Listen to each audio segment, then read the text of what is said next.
brought you by Silver Pumps and Motors. Top quality और consistent performance के लिए सिर्फ सिल्वर पंप्स नाम याद रखना।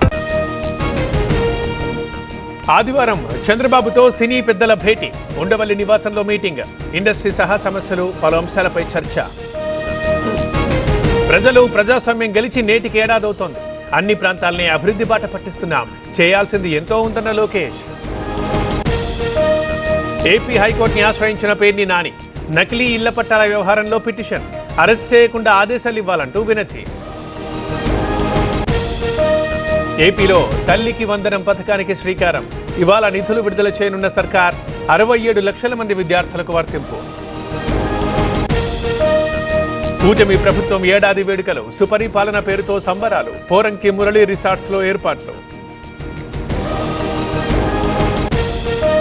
హైదరాబాద్ లో ఉదయం నుంచి వాన, పలు ప్రాంతాల్లో రోడ్లపై నిలిచిన నీరు, వాహనదారుల ఇబ్బందులు.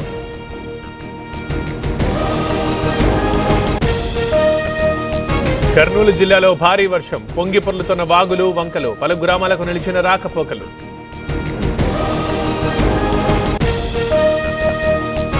నల్లపాడు పిఎస్లో జర్నలిస్ట్ కృష్ణరాజు, కాసేపట్లో వైద్య పరీక్షలు. మంగళగిరి కోర్టులో హాజరుపరచనున్న పోలీసులు. ఎస్సీ శ్రీధర్ కి జ్యుడిషియల్ రిమాండ్, చంచలగూడ జైలుకి తరలింపు. ఇప్పటివరకు 150 కోట్ల అక్రమాస్తులు గుర్తింపు.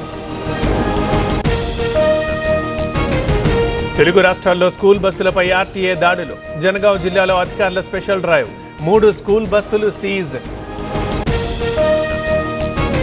మేడ్చల్ జిల్లా కొంపల్లిలో దొంగల బీభత్సం, వ్యాపారిని బెదిరించి 5 లక్షల రూపాయల దోపిడీ, సీసీ ఫుటేజ్ ఆధారంగా పోలీసుల గాలింపు. పులివెందులలో అక్రమ నిర్మాణాల కూల్చివేత, ట్రాఫిక్ కి అంతరాయం కలుగుతుందని ఫిర్యాదులు, మున్సిపల్ సిబ్బంది ఆధ్వర్యంలో తొలగింపు. రోజు రోజుకు పెరుగుతున్న కరోనా, దేశంలో 7,000 దాటిన కేసులు, గుజరాత్లో 24 గంటల్లో 200 కేసులు. సినీ పరిశ్రమలో మార్పు రావాలి, పవన్ సూచనలను నిర్మాతలందరూ పాటించాలి. ఇకపై టికెట్ ధరలు పెంచబోమన్న దిల్ రాజు.